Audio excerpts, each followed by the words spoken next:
Olá, meu querido estudante, tudo bem? Nesse vídeo de hoje nós vamos continuar estudando sobre função afim.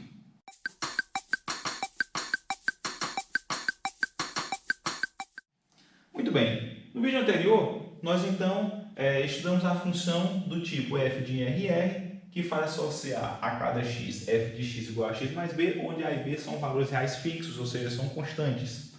Esse A nós vimos que é a taxa de variação e esse B nós vimos que é o valor inicial.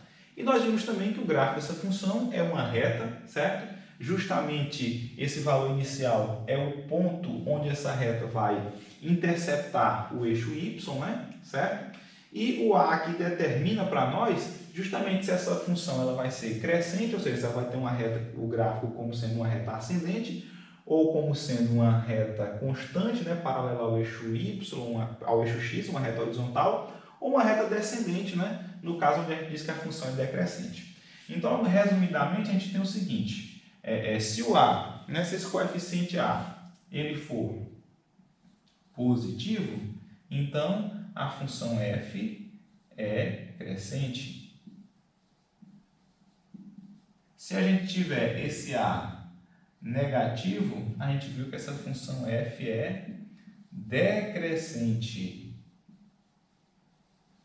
certo? Decrescente. E se a gente tem a igual a zero, a gente tem que essa função f ela é constante,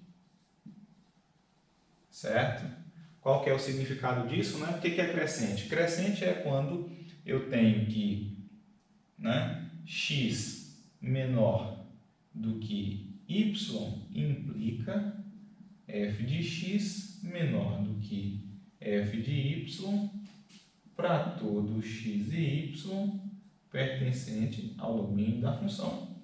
Decrescente, x menor que y implica f de x maior que f de y para todo x e y pertencentes ao domínio da função. E constante f de x, né, igual a f de y para todo x e y pertencente ao domínio da função f, ok? Então esse é o significado aqui de função crescente, né, decrescente e constante, certo? Então a taxa de variação determina se a função vai ser crescente, decrescente ou constante. Muito bem. Já o valor aqui B, né, ele é o valor que vai interceptar, né, aqui no eixo Y. Então, a gente pode pegar aqui um exemplo, né, certo? De uma função que vai ser crescente, né? Então, esse daqui vai ser, por exemplo, vou marcar aqui 1, 2, menos 1, 1, 2, 3, esse aqui é o eixo X, esse aqui é o eixo Y, marca aqui menos 1, menos 2. Vou pegar, por exemplo, a função f de x igual a x mais 1, tá? Ela vai ser exatamente esse gráfico aqui, tá? F de x igual a x mais 1. Então, esse é o gráfico da função f de x igual a x mais 1. O valor inicial é justamente aqui o ponto onde você intercepta o eixo y, certo? Então, aqui é uma função crescente porque a taxa de variação é igual a 1, né? Como aqui não aparece ninguém multiplicando x, pressupõe-se que é 1, 1 é positivo, então a função é crescente, certo? Então, esse aqui foi o resumo do que nós vimos na aula anterior.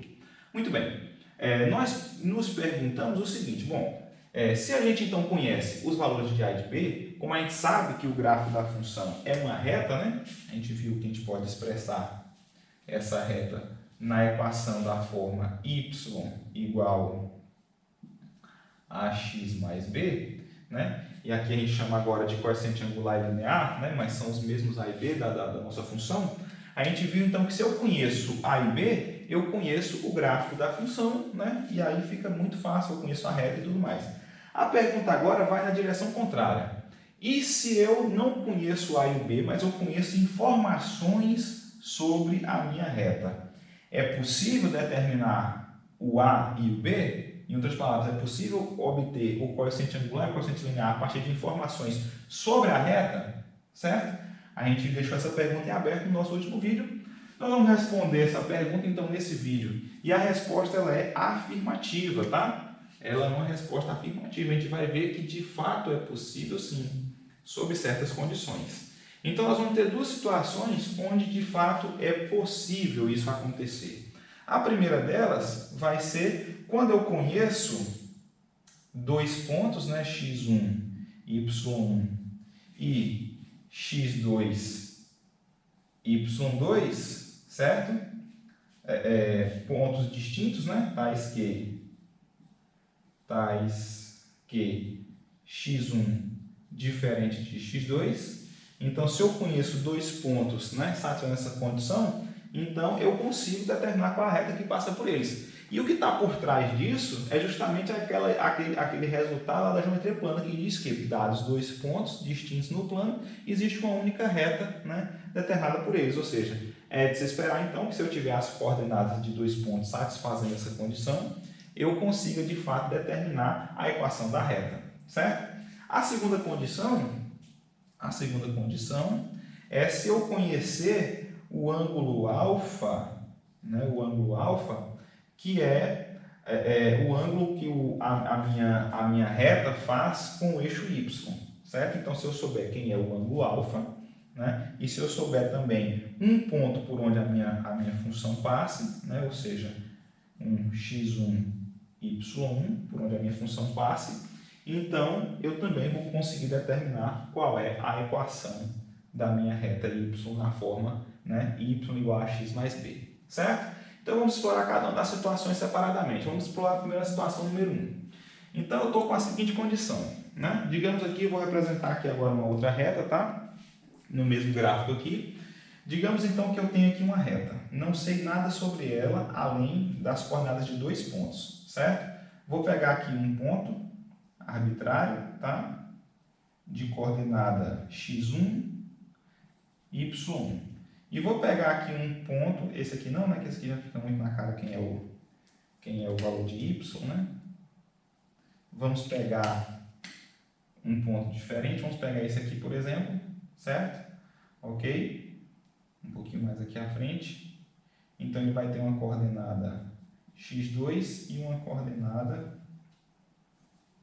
y2, ok? Então, assuma conhecidas as coordenadas x1, y1, x2 e y2. São números conhecidos. Eu vou tratar aqui com letras, né? Mas aqui são coisas conhecidas, tá? É só porque eu quero generalizar esse resultado a fim de obter uma fórmula.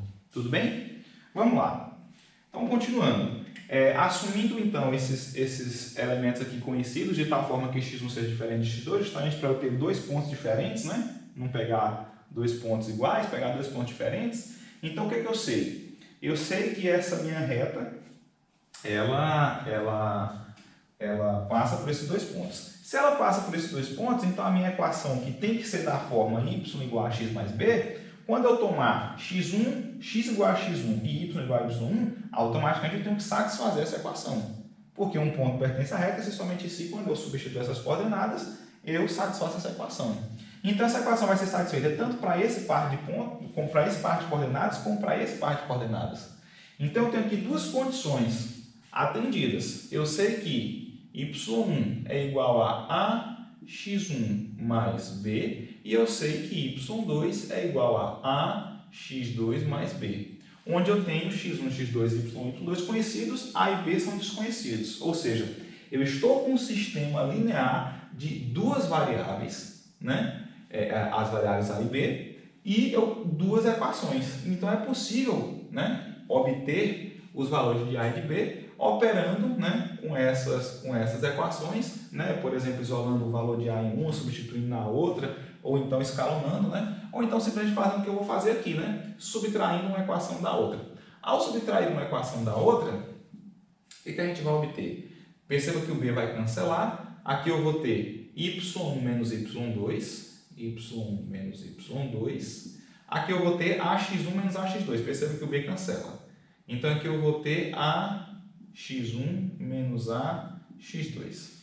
Perceba que eu posso colocar o a em evidência. Então, já vou escrever aqui até do lado esquerdo. Tá? Eu vou colocar o a em evidência, que fica x1 menos x2 igual a y1 menos y2. Perceba que como x1 é diferente de x2, por hipótese, né? Porque eu tenho pontos distintos, então eu posso passar x1 menos x2 dividindo, porque eu sei que é diferente de zero.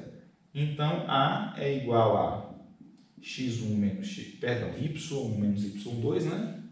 y1 menos y2, y1 menos y2 dividido por x1 menos x2, certo?